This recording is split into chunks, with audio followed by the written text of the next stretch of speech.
Today, we're honoring 6 famous actors we've already lost in 2026. Stick around until the end because our number 1 pick is a loss that the world is still struggling to process. A true icon whose final project hasn't even hit screens yet. Let's pay tribute to the legends who left us too soon. I always thought that when you have a Valentino who is also an Number 1. Odds are Valentino Garavani will always be one of the greats. But the world will never see him dress another woman again. He was a man of singular vision, and it was always red. Not just a color, but a declaration of elegance, of confidence, of something dangerously close to perfection. Valentino didn't design clothes. He orchestrated moments. A gown from his hand was not fabric, but theater, cut to flatter, built to glow, and destined to be remembered long after the room had emptied. His touch could elevate a woman from admired to unforgettable, and he did it with a precision that felt almost effortless. That's why he was trusted by women who defined eras.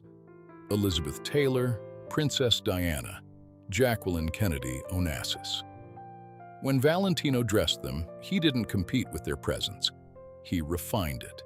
And he understood something others didn't, that true luxury whispers, but never apologizes. And yet, behind the spectacle, there was discipline, a relentless pursuit of beauty that bordered on obsession. He didn't chase trends, and he certainly didn't follow them. He defined them quietly, consistently, with the confidence of a man who knew exactly what he was doing and why. Valentino Garavani was one of the great architects of glamour, but he was more. A creator of illusions so convincing they felt like truth. He made the extraordinary seem natural, and the natural seem extraordinary. And that is why, even now, long after the final dress has been sewn and the last curtain has fallen, Valentino remains exactly where he belongs, in the pantheon of style. I'll lay you 6-1. When I was a kid, I started like when I was 11 or 12, started doing them. mimicking. Number 2. Odds are Katherine O'Hara will always be one of the greats. But this time, the ending came from something no one could see. It wasn't a scandal. It wasn't a long, visible decline.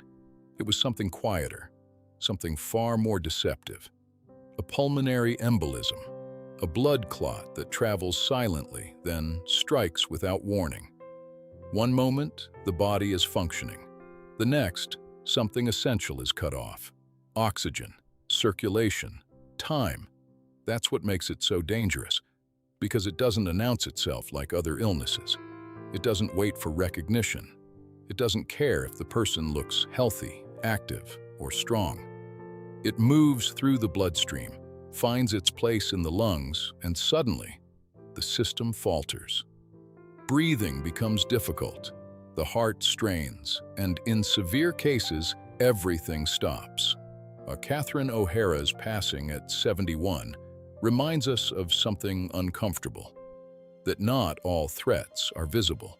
Some build quietly, in the deep veins of the legs, in long hours of stillness, in conditions we think we understand until we don't. And the symptoms, when they come, don't always shout.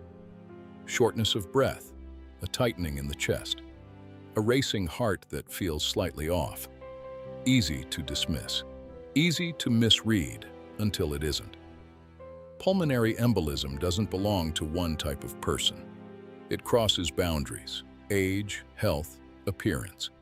It reminds us that the body, for all its resilience, still has its limits, and that sometimes the most dangerous thing is what we never see coming. Right, to me, it seemed like it made more sense. Number 3, odds are James Vanderbeek will always be remembered. But the question that followed his death refused to stay quiet. He was famous. That much no one questioned. The face of Dawson's Creek, a symbol of a certain kind of late 90s idealism. The kind of actor people assumed had done well enough at least to never need help. And yet, after he was gone, the numbers told a different story. A fundraiser, millions raised, and a chorus of voices asking the same thing. How does someone so recognizable end up needing this? The answer, like most real answers, wasn't simple. Vanderbeek was never the kind of star who cashed in on excess. No private jets, no sprawling empire of homes, just steady work, modest paychecks, and the kind of early contracts that looked better on paper than they ever did in the bank. Fame came quickly. Fortune, not quite the same way. And then there was the illness. Colorectal cancer is not just a diagnosis, it's a drain. On time, on strength, and very often, on money. Especially when the fight turns desperate. Especially when the search for more time leads beyond the boundaries of standard medicine, into treatments that promise hope but demand everything in return. He had a wife, 6 children, a life that required more than appearances could ever reveal. So no, he didn't die broke in the way people like to imagine, but he didn't leave behind the kind of safety they expected either. And maybe that's the point. Because in the end, the real measure of a life isn't what sits in an account. It's what comes back when everything else is gone. And for James Vanderbeek, it came back in millions. We had great times, yeah. I know where you're heading. Number 4, odds are Robert Duvall will always be one of the greats. I'd bet on it. He didn't shout. He didn't chase attention. He just stood there, quiet, controlled, and somehow took the entire scene with him. In a town full of actors trying to be larger than life, Duvall did something far more difficult.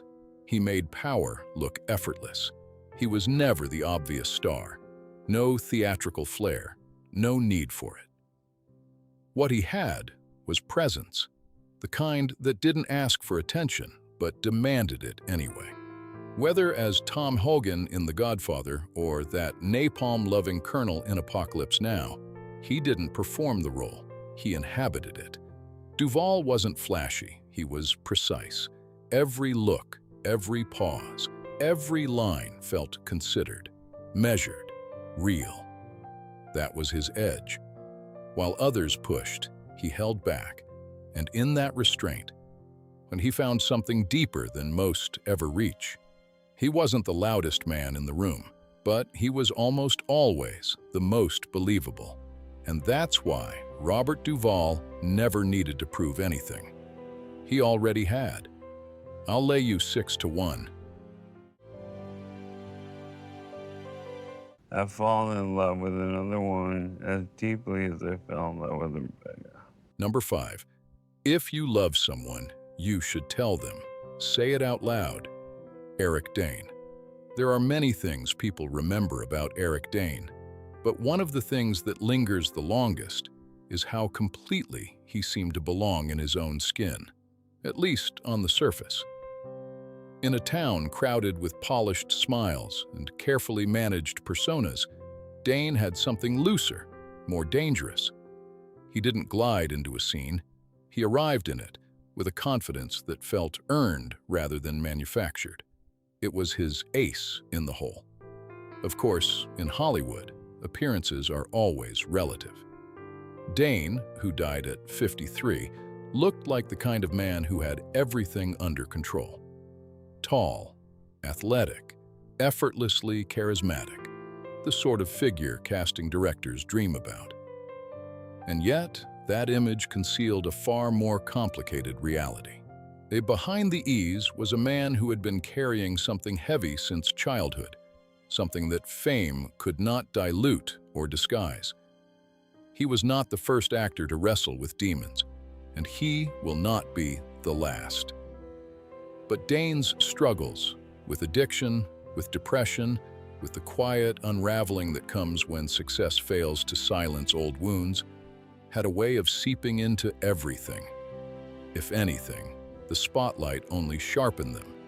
It gave him more to lose and more to hide. Then came ALS. Not dramatic in its arrival, not theatrical in its execution, just slow, methodical, and absolute. It stripped away the very things that had once defined him physically, leaving the mind intact to witness every stage of the loss. There is something uniquely cruel about that kind of awareness, and yet, even then, Dane did not disappear. He worked when he could. He spoke when it mattered. He turned his condition into something outward-facing, something that might help someone else hold on a little longer. Eric Dane was not a perfect man, but he was a real one, flawed, resilient, and, in the end, deeply human. And that may be the rarest thing of all. Have you told your loved one you love how much you love them before it's too late? And don't forget to subscribe to this channel. You know, the thing is, worry doesn't solve the problem, and actually hinders the problem. Number 6. Odds are Chuck Norris will always be one of the greats. There are many things people admired about Chuck Norris, but one of the most remarkable was this. He didn't have to pretend to be tough. In a business filled with actors playing strength, Norris brought something rarer. He had already lived it. In a town of carefully crafted illusions, he was the real thing. That was his ace in the hole. Of course, in Hollywood, real is always relative. Norris, who died at 86, was more than just another action star cycling through explosions and one-liners. He was a world champion martial artist, a man who had trained in Korea, built his own fighting system, and earned his reputation long before the cameras started rolling. When he stepped onto a set, he wasn't borrowing credibility, he was lending it. What he didn't have was the polished glamour of traditional movie stars. No refined elegance, no theatrical flair. Instead, he had a stillness, a quiet authority, the kind of presence that suggested he didn't need to prove anything to anyone. And that made him different. While others rushed forward, Norris held back, and in that restraint, he defined his characters. He wasn't just an actor. He was a type, the lone man with a code, the one who avoided violence until there was no other choice. You could see the influence of John Wayne in that, but Norris made it his own. Harder, quieter, more disciplined. And then something unexpected happened. The toughest man in Hollywood became something else entirely, a myth. The Chuck Norris facts turned him into an internet legend, a figure so exaggerated that he seemed almost untouchable. And yet, behind the jokes, the exaggeration, the legend, there was still the man. A man who believed in discipline, in purpose, in doing what was right. Chuck Norris was not just strong, he was believable. And that is why he will never really disappear. I won't lie, it's getting harder. It's getting harder. It's getting tougher. Every day gets tougher. Our next piece of news involves a beloved American actor and activist. And, of course, you know him. We're talking about Michael J. Fox, who is going through very difficult times.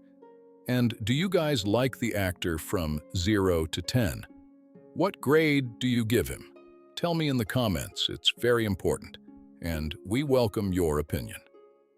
Well, actor Michael J. Fox commented on living with Parkinson's in an interview with American TV. The star of the Back to the Future films commented on his mental health while living with the disease during an interview with the CBS Mornings program. The actor was asked how the diagnosis of Parkinson's received in 1991 affected his mental health.